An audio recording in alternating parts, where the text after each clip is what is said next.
Good morning सभी को। मेरी आवाज आ रही है?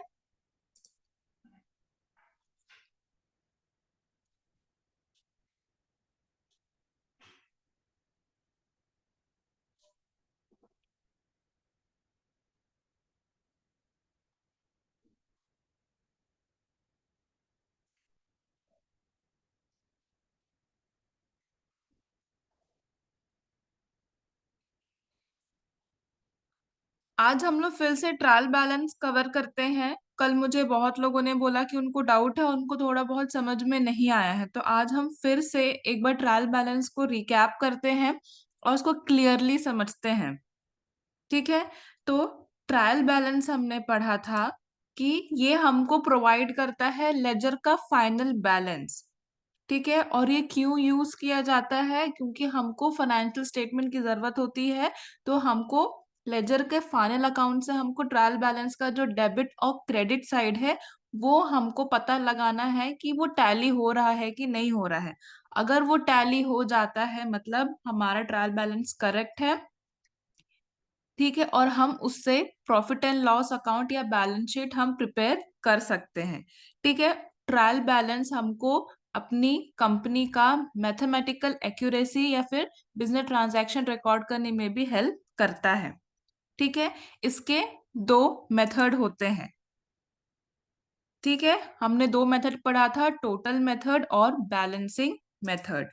टोटल मेथड में हमने ये देखा था कि लेजर्स में टोटल डेबिट और टोटल क्रेडिट को हम रिकॉर्ड करते हैं ट्रायल बैलेंस में। ठीक है। बैलेंस मेथड में हम ओनली बैलेंस को हम रिकॉर्ड करते हैं ट्रायल बैलेंस में। ये ध्यान रखिएगा कि बैलेंस शीट हमेशा लेजर से ही बनाया जाता है। ठीक है। लेजर के बैलेंसेस से ही ट्रायल बैलेंस बनाया जाता है। ठीक है। तो इस स्लाइड में आ जाइए। जैसे यहाँ लिखा है कि हम बैलेंस ट्रायल बैलेंस किससे बनाते हैं? हम बनाते हैं लेजर से। उसके बैलेंस ब्रॉट डाउन वाला जो अमाउंट होता है हम उससे बनाते हैं। ठीक है। अगर हम बैलेंसेस की बात करें तो ट्रायल बैलेंस के क्रेडिट साइड में हम क्या क्या आइटम्स लाते हैं? ऐसे आइटम जो रिलेटेड होते हैं कैपिटल से, लाइबिलिटी से और रेवेन्यू से। ठीक है। डेबिट साइड में हम ऐसे आइटम्स लिखते हैं जो रिलेटेड होते हैं एसेट से और एक्सपेंसेस से। ठीक है। इसका हमने फॉर्मेट देखा था। ठीक है। फॉर्मेट हमने देखा था कल। ठीक है। एक नए एग्जाम्पल से करते हैं। जैसे यहाँ पे मैंने एग्जाम्पल दिया हुआ है, ये बहुत सारे लेजर्स अकाउंट यहाँ पे दिए हुए हैं। सबसे पहले हम टोटल मेथड से करेंगे। टोटल मेथड में हमने ये पढ़ा था कि लेजर का टोटल डेबिट और टोटल क्रेडिट हमको लिखना है ट्रायल बैलेंस में। ठीक है। अब लेजर में कभी कभी क्या होता है कि या तो क्रेडिट साइड टोटल होगा और डेबिट साइड कोई आइटम नहीं होगा, तो हम क्रेडिट साइड से अमाउंट को क्या करते हैं? कैरेट डाउन करते हैं। तो वो अमाउंट टोटल अमाउंट में नहीं आता है क्योंकि हमने उसको वहां पे कैरेट डाउन किया। हमने जो अमाउंट डेबिट साइड में कम हो रहा है हम उतने अमाउंट वहां पे उठा के हम वहां पे ले जा रहे हैं, लेकिन टोटल अमाउंट में वो अमाउंट वहां पे कंसिडर नहीं किया जाएगा। जैसे कि यहाँ पे रावत अकाउंट दिया है। रावत अकाउंट में बाय बैलेंस ब्रॉट डाउन दिया है। ब्रॉट डाउन का मतलब हो सकता है कि कोई पिछले साल का बैलेंस हो वो इस साल में उसको लाया गया हो। तो रावत के कैपिटल अकाउंट में ब्रॉट डाउन किया गया, फिर बाय कैश करके एक अमाउंट आ गया। तो 40,000 और 20,000 यहाँ पे अमाउंट आया है और इसका टोटल आया है 60,000। लेकिन रावत के अकाउंट के डेबिट साइड में कुछ अमाउंट नहीं है, तो हम इसी 60,000 वाले अमाउंट को हमने टू बैलेंस कैरी डाउन किया 60,000। तो जब हम पे टोटल मेथड से जब हम बैलेंस सॉरी ट्रायल बैलेंस को जब हम बनाएंगे तो यहाँ पे सिर्फ क्रेडिट साइड में लिखेंगे 60,000। सिर्फ क्रेडिट साइड में हम लिखेंगे 60,000 क्योंकि हम यहाँ पे क्या कर रहे हैं? बैलेंस कैरेट डाउन कर रहे हैं। ठीक है। यहाँ पे बैलेंस सिर्फ हम क्या कर रहे हैं? कैरेट डाउन कर रहे हैं। लेकिन यहाँ पे टोटल टोटल मेथड कर रहे हैं तो टोटल अमाउंट ही लिखेंगे। टोटल कितना है यहाँ पे? 60,000। तो यहाँ पे ट्रायल बैलेंस के टोटल मेथड में रावत का यहाँ पर आएगा क्रेडिट साइड में। ठीक है, यहाँ पे इसका देख लेते हैं। टोटल मेथड में यहाँ पे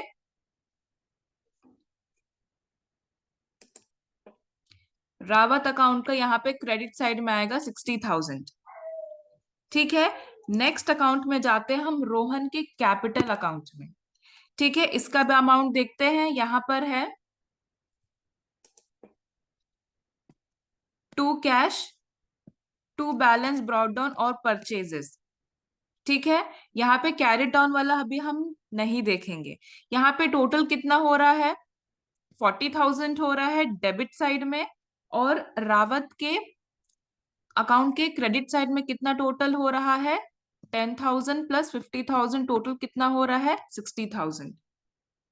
ठीक है, तो रोहन कैपिटल अकाउंट को हम कैसे लिखेंगे? सिर्फ टोटल अमाउंट हम लिखेंगे। कितना? ये 40,000 और ये 60,000 को हम लिखेंगे टोटल मेथड में, ट्रायल बैलेंस में। ठीक है, तो यहाँ पर ये आ गया रोहन अकाउंट का डेबिट साइड में 20,000, सॉरी, डेबिट साइड में 40,000 और क्रेडिट साइड में 60,000। ठीक है, वैसे ही हम देखेंगे मशीनरी का। मशीनरी का आगे इधर by balance, sorry, to balance brought down 20,000 और बाय डेप्रिसिएशन 30,000। ये कैरेट डाउन वाला हम अमाउंट नहीं देखेंगे। टोटल कितना हुआ? डेबिट साइड में 20,000 और क्रेडिट साइड में 30,000। तो यही अमाउंट को हम यहाँ लिखेंगे टोटल मेथड में। मशीनरी का डेबिट साइड में 20,000 और क्रेडिट साइड में 30,000, सॉरी 3,000। ठीक है, नेक्स्ट अकाउंट में हम आते हैं जो कि है राहुल्स अकाउंट। ठीक है, राहुल्स अकाउंट में हम देखेंगे to balance brought down, by cash और इधर टू सेल्स। टोटल कितना आया यहाँ पे? 15,000 और 60,000, 75,000 और बाय कैश का टोटल कितना है? 55,000। डेबिट साइड का है 75 और क्रेडिट साइड का है 55। बाय बैलेंस कैरिड डाउन वाला अमाउंट अभी हम नहीं देखेंगे। तो टोटल मेथड में राहुल का कितना आएगा यहाँ पे? डेबिट साइड में 75,000 और क्रेडिट साइड में 55,000।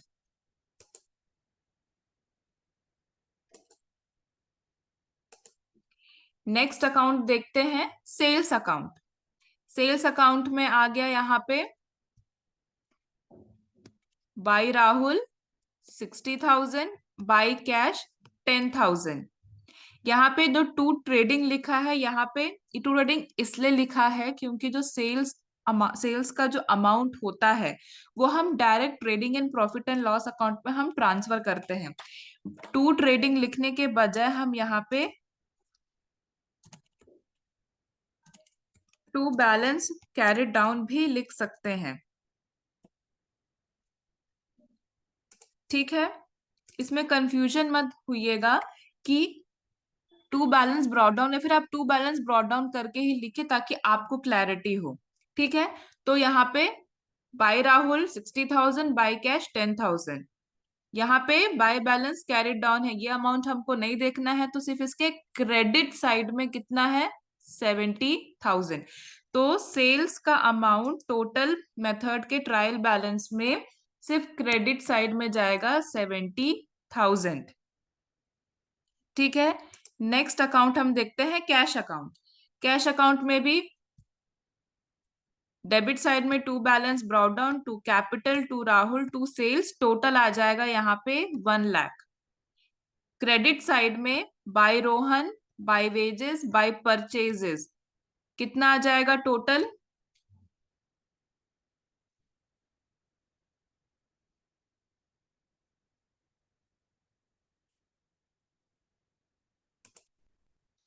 $57,000। क्रेडिट साइड में 57,000 आ जाएगा टोटल। तो कैश में हम लिखेंगे डेबिट साइड में 1 लाख और क्रेडिट साइड में 57,000।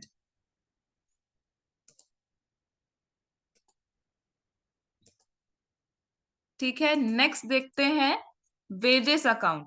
वेजेस अकाउंट में भी डेबिट साइड है to cash, balance carried down है यहाँ पे। तो यहाँ पे सिर्फ ट्रायल बैलेंस में to wages, sorry, trial balance में वेजेस में सिर्फ डेबिट साइड आएगा 5,000। ठीक है, नेक्स्ट अकाउंट हम देखते हैं डेप्रिसिएशन अकाउंट। डेप्रिसिएशन अकाउंट में भी है टू मशीनरी 3,000। ये बैलेंस कैरिड डाउन वाला है अमाउंट है, तो हम इसको नहीं लिखेंगे। ठीक है, तो ट्रायल बैलेंस में टू डेप्रिसिएशन, डेबिट साइड में 3,000। फिर लास्ट अकाउंट आते हैं हम परचेजेस अकाउंट में। इसमें क्या दिया है, टू रोहन टू कैश। इधर भी बाय ट्रेडिंग लिखा है, इसको अपन हटा के आपके समझ के लिए इसको बैलेंस कैरिड डाउन लिख देते हैं।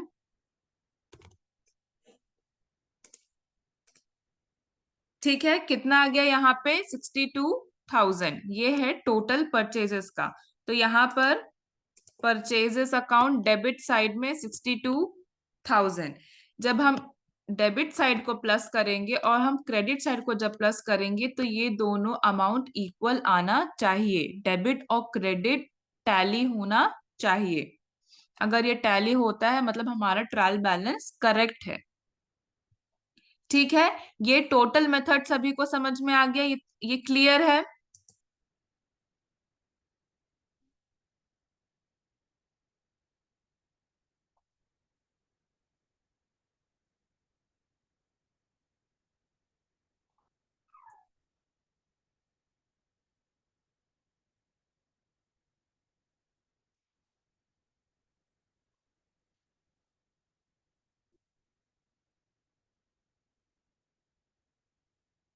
सभी को समझ में आ गया? चैट बॉक्स में यस लिखिए अगर समझ में आ गया है तो।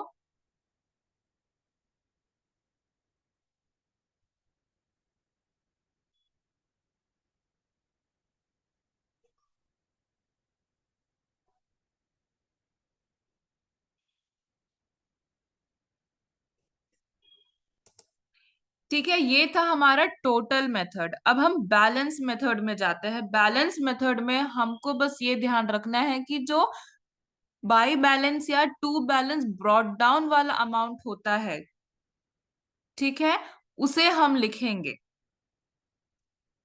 ठीक है, जैसे कि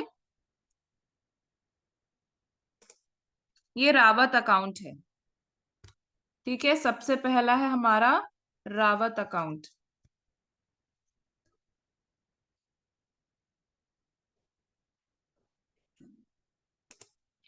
रावत अकाउंट में यहाँ पे हमने कैरी डाउन किया, वो तो ठीक है। जो हमने जो नेक्स्ट ईयर हम जो बैलेंस को ब्रॉट डाउन करते हैं, ये ऊपर वाला नहीं, नीचे वाला। ठीक है, जो नेक्स्ट ईयर हम ब्रॉट डाउन वाला अमाउंट लिखते हैं उसे हम यहाँ पे रिकॉर्ड करते हैं। जैसे कि रावत का capital account end of the month brought down कितना किया गया है, 60,000।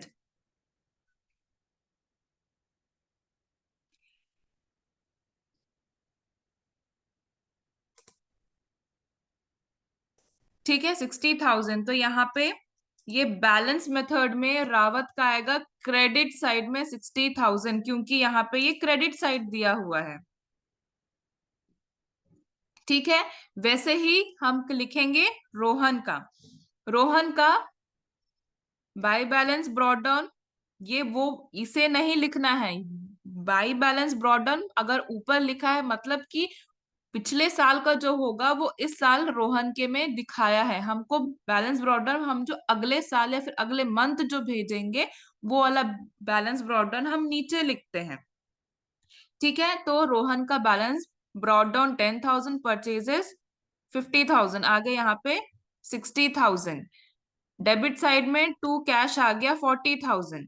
ठीक है, लेकिन डेबिट और क्रेडिट हमारा हमेशा इक्वल होना चाहिए। यहाँ पे कितने की कमी हो रही है, 20,000 की कमी हो रही है, तो हम यहाँ से 20,000 सॉरी, हाँ, कैरी डाउन कर लेंगे 20,000। और इसी 20,000 को हम लोग नेक्स्ट ईयर करेंगे ब्रॉड डाउन। बैलेंसिंग मेथड में जो कैरिड डाउन होता है उसी को हम लोग नेक्स्ट ईयर ब्रॉड डाउन करते हैं। ठीक है, तो यहाँ पे कैरिड डाउन कितना था, हमने कितना ये क्रेडिट साइड से लिया, 20,000 लिया, और यही 20,000 को हम लोग नेक्स्ट ईयर अपोजिट साइड में, आप यहाँ पे बैलेंस ब्रॉड डाउन नहीं करेंगे, ये गलत होगा। अगर यहाँ पर अगर क्रेडिट साइड में बैलेंस कैरिड डाउन है तो उसके अपोजिट साइड में हम लोग ब्रॉड डाउन करेंगे।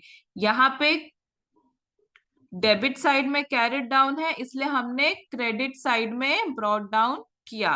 कितना? 20,000। तो रोहन कैपिटल अकाउंट में हम 20,000 रुपए लिखेंगे।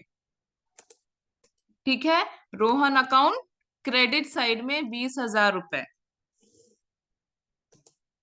फिर वैसे ही मशीनरी का लिखेंगे। डेप्रिसिएशन था हमारा 3,000 और टू बैलेंस ब्रॉड डाउन था 20,000। कमी यहाँ पे कितनी की हो रही है? 17,000 की हो रही है क्रेडिट साइड में, तो लिखेंगे बाय बैलेंस कैरिड डाउन, जो कि हमने इसको यहां से लिया है, कैरिड डाउन किया है जितने की कमी थी।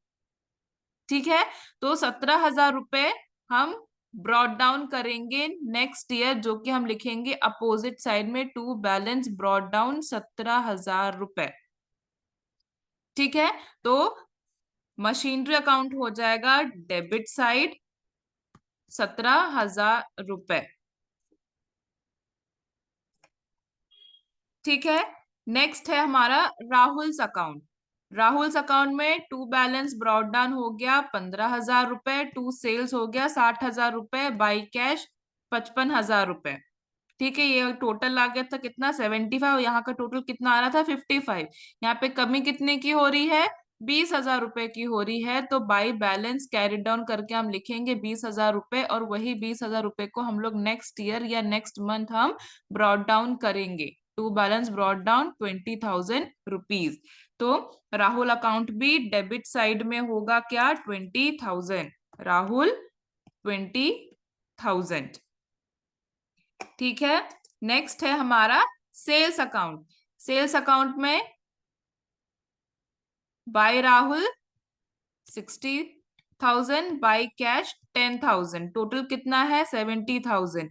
अब यहाँ पे हम इसको डायरेक्ट, यहाँ पे तो कुछ अमाउंट है ही नहीं, तो पूरा अमाउंट को हम लोग यहाँ पे क्या करेंगे? कैरी डाउन करेंगे। तो कैरी डाउन हमने किया कितना? 70,000, और यही 70,000 को हम लोग क्या करेंगे?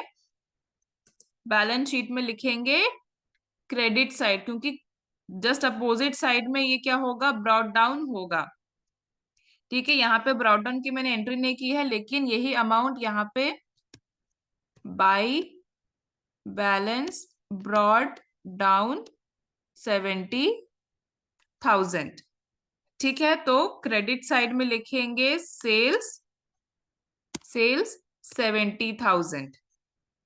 ठीक है, नेक्स्ट हम आते हैं कैश अकाउंट में। ठीक है, नेक्स्ट हम आते हैं कैश अकाउंट में। टोटल कितना है यहाँ पे?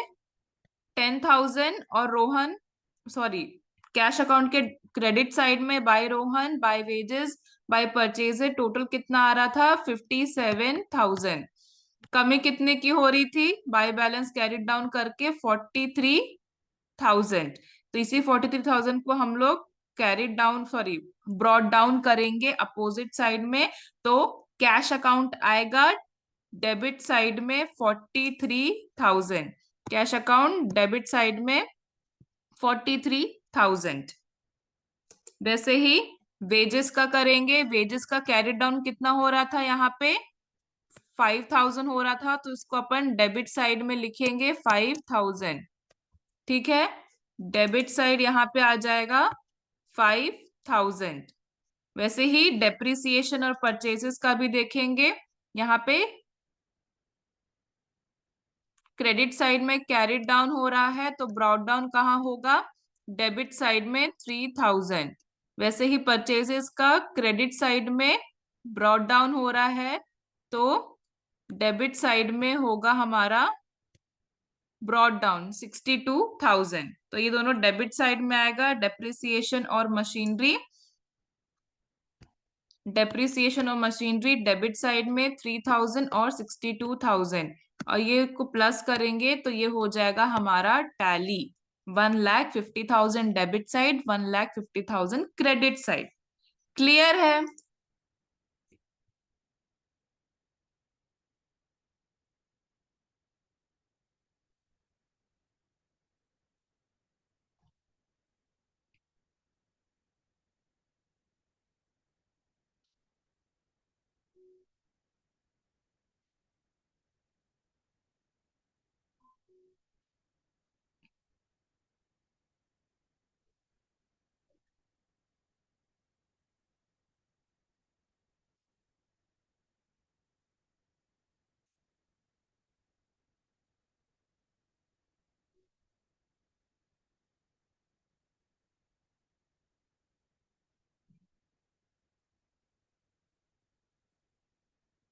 देखिए, बेसिक डिफरेंस है सोमेश साहू जी। टोटल मेथड में हम लेजर के जो टोटल रहता है डेबिट और क्रेडिट हम उसे लिखते हैं, लेकिन बैलेंस मेथड में जो बैलेंसिंग अमाउंट होता है जो हम लोग ब्रॉट डाउन करते हैं, हम सिर्फ उसे ही लिखते हैं।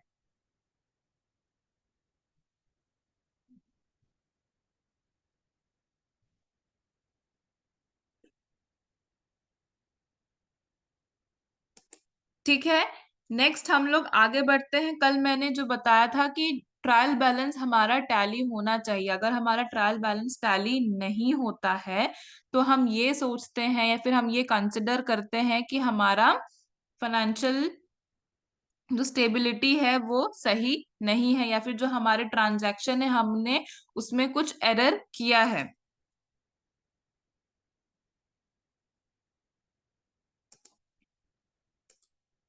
देखिए, ब्रॉड डाउन वाला ये है कि जब हम कहीं पे कैरेट डाउन लिखते हैं, जितने की कमी होती है, जैसे कि इसको एक बार समझ लेते हैं। ये राहुल अकाउंट में देख लेते हैं। ठीक है, राहुल अकाउंट में देख लेते हैं। ये है टोटल इसका।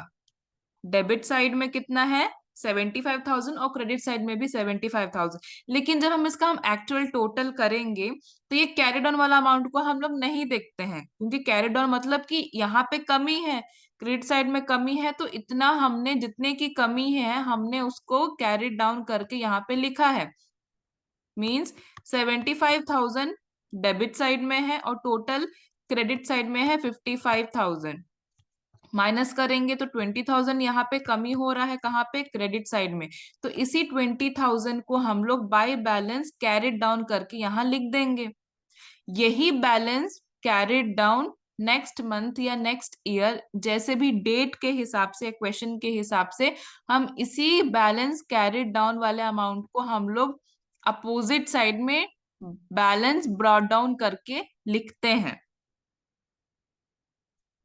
ठीक है, और यही अमाउंट, बैलेंस ब्रॉट डाउन वाला अमाउंट, हम लोग बैलेंसिंग मेथड में लिखते हैं। टोटल मेथड में हम लोग टोटल अमाउंट जो रहेगा, टोटल अमाउंट डेबिट साइड का कितना था? 75,000, और क्रेडिट साइड का कितना था? 55,000। ठीक है, समझ में आया?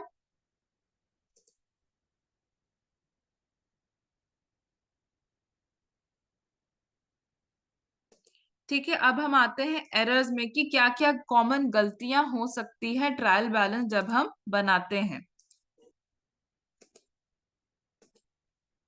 ठीक है, यहाँ पे कॉमन एरर है, इसको एक बार हम लोग रीड कर लेते हैं कि error in totalling the debit and credits balance of the trial balance. ये एक एरर हो सकता है कि ट्रायल बैलेंस में हम गलती करते हैं डेबिट और क्रेडिट साइड को बैलेंस करने में या फिर उनको टोटल करने में।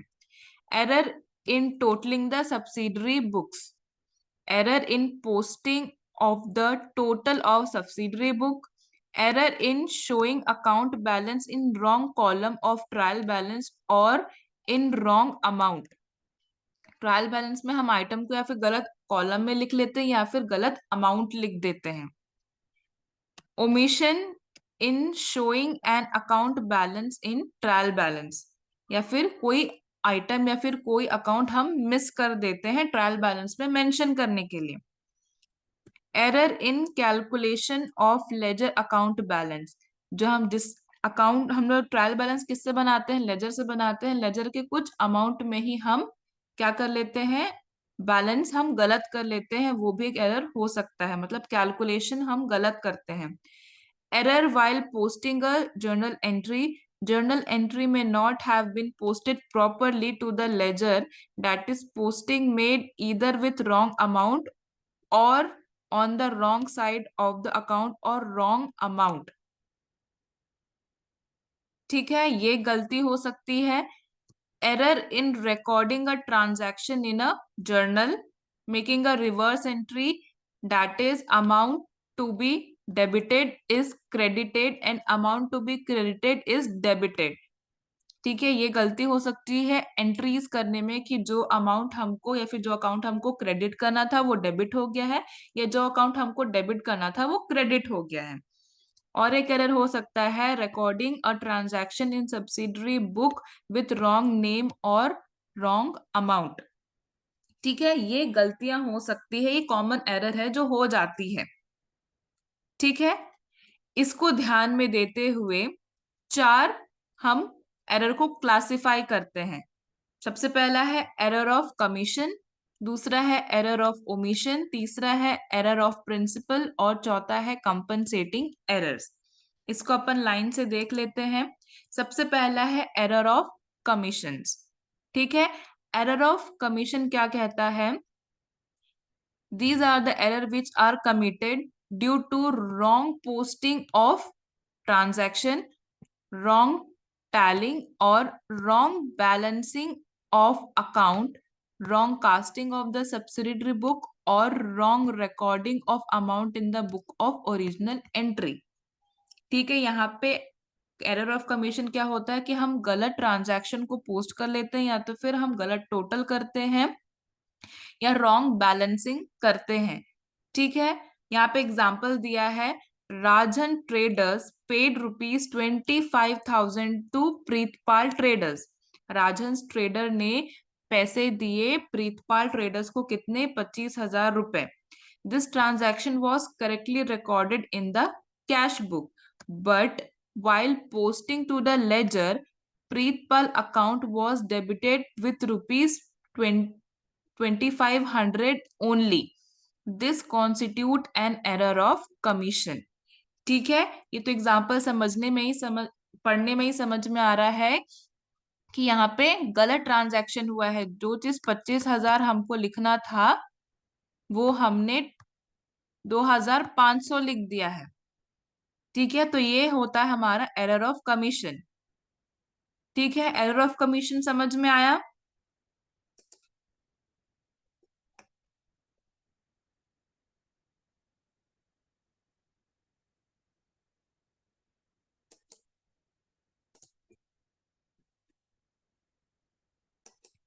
ठीक है, एरर ऑफ कमीशन मतलब हम गलत पोस्टिंग कर देते हैं, फिर गलत ट्रांजैक्शन या फिर गलत अमाउंट हम गलती से लिख देते हैं, वो होता है एरर ऑफ कमीशन। नेक्स्ट है हम पढ़ते हैं एरर ऑफ ओमिशन। ये क्या बोलता है, the error of omission may be committed at the time of recording the transaction in the original book of entry और while posting to the ledger. ये एरर ऑफ ओमिशन कब हो सकता है, या तो हम जब जनरल एंट्रीज करते हैं तब, या तो फिर हम जब लेजर पोस्टिंग करते हैं तब। दो टाइप के एरर होते हैं। ठीक है, इसमें दो टाइप के एरर होते हैं, एरर ऑफ कंप्लीट ओमिशन या error of partial omission. When a transaction is completely omitted from recording in the book of original record, it is an error of complete omission. Example, credit sales to Mohan ₹10,000 was not entered in the sales book। ठीक है, ये example दिया गया है complete omission का, कि हमने credit sale किया है मोहन को कितने का, 10,000 रुपए का, लेकिन उसे रिकॉर्ड या एंटर नहीं किया है सेल्स बुक में। ठीक है, ये एक हो गया एरर कंप्लीट ओमिशन का। ठीक है, when the recording of transaction is partly omitted from the book, it is an error of partial omission। If in the above example, credit sale has been duly recorded in the sales book, but the posting from sales book to Mohan's account has not been made, it would be an error of partial omission. उसी के example दिया था कि partial omission क्या होता है, कि हमने मान लीजिए हमने क्रेडिट सेल जो हमने मोहन को किया है वो सेल्स बुक में हमने रिकॉर्ड कर दिया, लेकिन जब हम मोहन का लेजर अकाउंट जब हम बनाएंगे तो हमने उसमें ये जो 10,000 का उसको हमने क्रेडिट सेल किया है हमने उसे वहां पे मेंशन या फिर उसको वहां पे रिकॉर्ड नहीं किया है, तो वो हो जाएगा हमारा पार्शियल ओमिशन। पार्शियल ओमिशन इसलिए होगा क्योंकि मैंने बताया था कि हम जितने भी ट्रांजैक्शन करते हैं हम वो डबल एंट्री सिस्टम के अकॉर्डिंग करते हैं। ठीक है, तो हर एक ट्रांजैक्शन का एक डुअल इफेक्ट होता है। तो हमने एक इफेक्ट तो दिखा दिया सेल्स बुक में कि हमने क्रेडिट सेल किया है मोहन को, लेकिन मोहन के अकाउंट में हमने ये नहीं दिखाया कि मोहन ने क्रेडिट सेल किया है। ठीक है, तो इसे बोलेंगे हम लोग पार्शियल ओमिशन।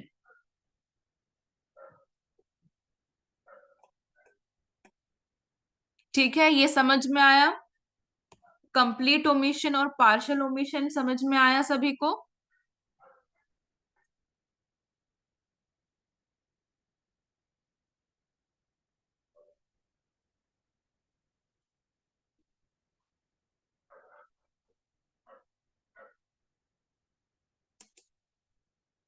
नेक्स्ट हम आते हैं एरर्स ऑफ प्रिंसिपल में। एरर्स ऑफ प्रिंसिपल क्या होता है? Accounting entries are recorded as per generally accepted accounting principle.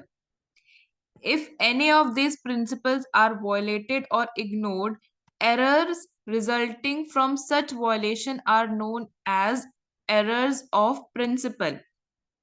ठीक है, इसका मतलब ये है कि जब हम अकाउंटिंग फंक्शन जब हम करते हैं उसका एक रूल होता है।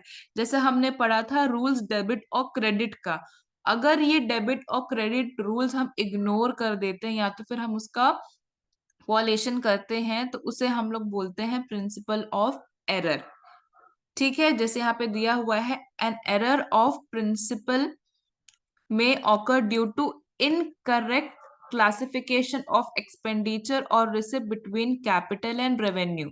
एग्जाम्पल पढ़ते हैं। For example, amount spent on addition to the building should be treated as capital expenditure and must be debited to the asset account.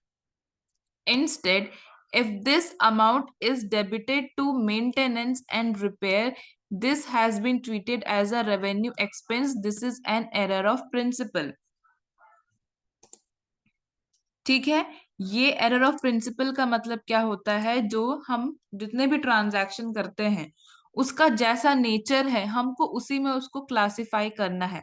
अगर हम उसको गलत क्लासिफाई करते हैं तो वो होता है हमारा एरर ऑफ प्रिंसिपल। जहाँ पे एग्जांपल दिया हुआ है कि हमने कुछ पैसे खर्च किए बिल्डिंग के एक्सपेंशन के लिए, फिर बिल्डिंग को और बढ़ाने के लिए। ठीक है, तो वो हम ट्रीट करेंगे एज एन कैपिटल एक्सपेंडिचर। मतलब हम अपने बिल्डिंग को बढ़ा रहे हैं, मतलब हम अपने कैपिटल को ही क्या कर रहे हैं और बढ़ा रहे हैं, उसको और फैला रहे हैं। तो जो हम खर्च कर रहे हैं वो हमारा क्या है? कैपिटल एक्सपेंडिचर है, और हम उसको एसेट साइड में हम उसको क्या करेंगे? डेबिट करेंगे। लेकिन हमने क्या कर दिया? उसे हमने उसे डेबिट कर दिया कैपिटल एक्सपेंडिचर के बजाय मेंटेनेंस एंड रिपेयर अकाउंट में। तो अगर हमने उसे डेबिट कर दिया मेंटेनेंस और रिपेयर अकाउंट में तो हम उसे कैसे ट्रीट करेंगे? रेवेन्यू एक्सपेंस ट्रीट करेंगे। लेकिन एक्चुअल में वो कैसा है? वो कैपिटल एक्सपेंडिचर है, लेकिन इस गलती की वजह से वो हम क्या कर रहे हैं? उसे रेवेन्यू एक्सपेंस ट्रीट करने लगे हैं। तो ये होता है हमारा एरर ऑफ प्रिंसिपल। मतलब जो रूल है, जो अकाउंट को जिसमें क्लासिफाई किया जाता है, अगर हम उसको उसमें नहीं करते हैं तो वो होता है हमारा एरर्स ऑफ प्रिंसिपल। ठीक है, एरर ऑफ प्रिंसिपल सभी को समझ में आया?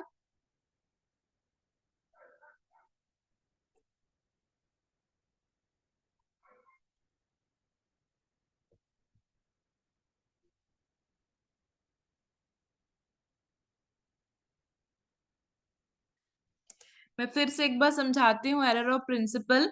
देखिए एग्जाम्पल हमने यहाँ पे जो दिया है उसी से समझते हैं कि हम एक बिजनेसमैन है। ठीक है, हम एक बिजनेसमैन है, हमको हमारा जो बिजनेस हमको और फैलाना है, फिर और बढ़ाना है। ठीक है, तो हमको एक और एक्स्ट्रा एक बिल्डिंग खरीदनी है। तो हमने उस पे खर्च किया, हमने अपने पैसे लगाए उस बिल्डिंग को खरीदने में। तो वो हमारा कैसा है, हमने जो खर्च किया है वो हमारा कैपिटल एक्सपेंडिचर है, क्योंकि हम अपने कैपिटल को बढ़ा रहे हैं।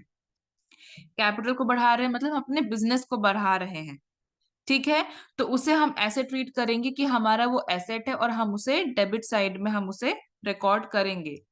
लेकिन अगर हमने कैपिटल एक्सपेंडिचर के बजाय या फिर उसे हमने कैसे ट्रीट कर दिया, रेवेन्यू एक्सपेंस की तरह में हमने उसे ट्रीट कर लिया, या तो हमने उसके एसेट के जगह पे हमने उसे मेंटेनेंस और रिपेयर अकाउंट में हमने उसे डेबिट कर दिया, तो ये होता है हमारा एरर ऑफ प्रिंसिपल। क्योंकि एक्चुअल में जब हम अपनी बिल्डिंग को बढ़ाते हैं मतलब हम अपने कैपिटल को बढ़ा रहे हैं, ना कि हम मेंटेनेंस कर रहे हैं उसका। ठीक है, हम अपने बिल्डिंग को, हम अपने बिजनेस को हम बढ़ा रहे हैं, ना कि हम रिपेयर कर रहे हैं और मेंटेनेंस कर रहे हैं। ठीक है, तो इस गलती को हम बोलते हैं एरर ऑफ प्रिंसिपल। सभी को अब समझ में आया?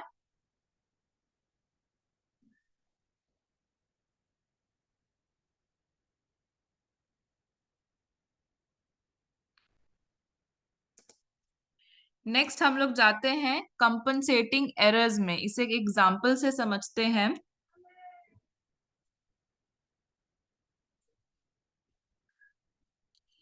For example, if purchase book has been overcast by rupees 10,000 resulting in excess debit of rupees 10,000 in purchase account, and sales return book is undercast by rupees 10,000 resulting in short debit to sales return account in a case to in a case of two error compensating each other's effect।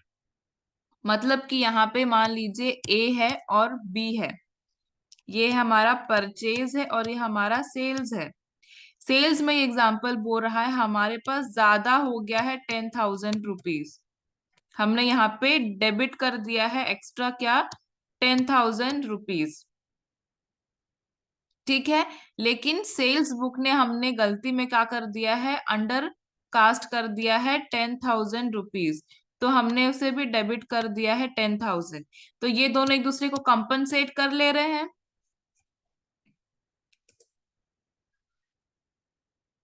है ना। ये दो जो गलतियां हैं वो एक दूसरे को क्या कर ले रहे हैं, कंपनसेट कर ले रहे हैं। मतलब one plus is set of by another minus. ठीक है, one plus is set of by another minus, the net effect of these two error is nil, and so they do not affect the agreement of trial balance। तो ये जो error होते हैं जो एक दूसरे को कंपनसेट कर लेते हैं, जिसकी वैल्यू एंड ऑफ द जब हम उसको प्लस करते हैं, जब हम उसको बैलेंस करते हैं, एंड ऑफ द बैलेंस इसका वैल्यू निल हो जाता है। और ये जो कंपनसेटिंग एरर्स है ये इफेक्ट नहीं करता है ट्रायल बैलेंस को, क्योंकि और ये एरर मोस्टली पकड़ाया भी नहीं जाता है, क्योंकि हमको इसमें गलती ही नहीं दिखती है। या तो फिर ऐसा बोल सकते हैं कि अगर हम मान ले कि हमारा ट्रायल बैलेंस क्या हो गया है, टैली हो गया है, डेबिट साइड और क्रेडिट साइड हमारा ट्रायल बैलेंस का हमारा टैली हो गया है। टैली हो जाता है तो ये एरर हम पकड़ नहीं पाते, क्योंकि ये दोनों एक दूसरे को क्या कर देते हैं, कंपनसेट कर देते हैं।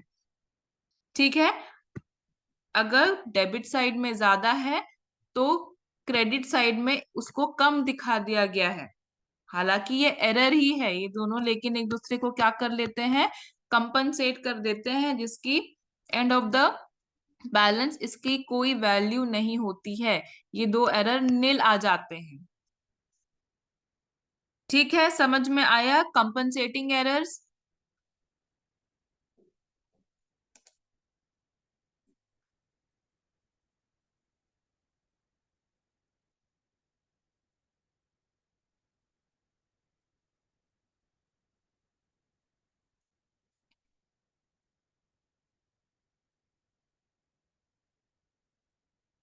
ठीक है, नेक्स्ट आगे बढ़ते हैं, हम आते हैं ट्रायल बैलेंस के आखिरी टॉपिक में, जो कि हमारा है सस्पेंस अकाउंट। ठीक है, जो कि है सस्पेंस अकाउंट। ये क्या होता है? If there is a difference in total of debit column and credit column of trial balance, अगर ट्रायल बैलेंस के डेबिट साइड और क्रेडिट साइड में डिफरेंस है, मतलब वो टैली नहीं हो रहा है, even after making efforts these totals do not tally, then the amount of difference of this total is transferred temporarily to an account known as suspense account, so that there may not be undue delay in the preparation of final account. अगर कभी ऐसा हो कि trial balance हमारा tally ना हो, debit column और credit column हमारा टैली ना हो, तो हम टेम्परली क्या करते हैं, जो डिफरेंस रहता है उसे हम सस्पेंस अकाउंट में ट्रांसफर कर देते हैं। ठीक है, ताकि हमको फाइनल अकाउंट या हम जो हमारा जो financial statement of end of the year हम बनाते हैं, उसे बनाने में हम डिले ना हो। ठीक है, वो एक्यूरेट नहीं होता है, लेकिन हमको बनाना तो है ही। तो जो एरर होते हैं या फिर जो डिफरेंस आता है ट्रायल बैलेंस में, हम उसे सस्पेंस अकाउंट करके हम उसमें लिख देते हैं। ठीक है, क्वेश्चन एग्जाम के पॉइंट ऑफ व्यू से सस्पेंस अकाउंट का प्रैक्टिकल क्वेश्चन नहीं आता, यूजुअली नहीं आता है, लेकिन सस्पेंस अकाउंट का थ्योरी आपसे पूछ सकता है कि सस्पेंस अकाउंट होता क्या है। ठीक है, सभी को सस्पेंस अकाउंट समझ में आ गया?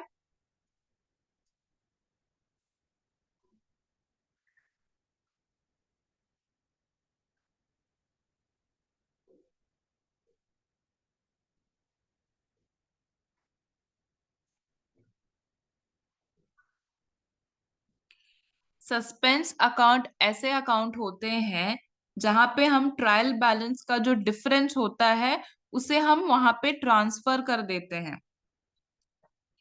ठीक है, जैसे कि यहाँ पे कि हम खुद के एग्जाम्पल बना लेते हैं, जैसे कि ट्रायल बैलेंस दिया है।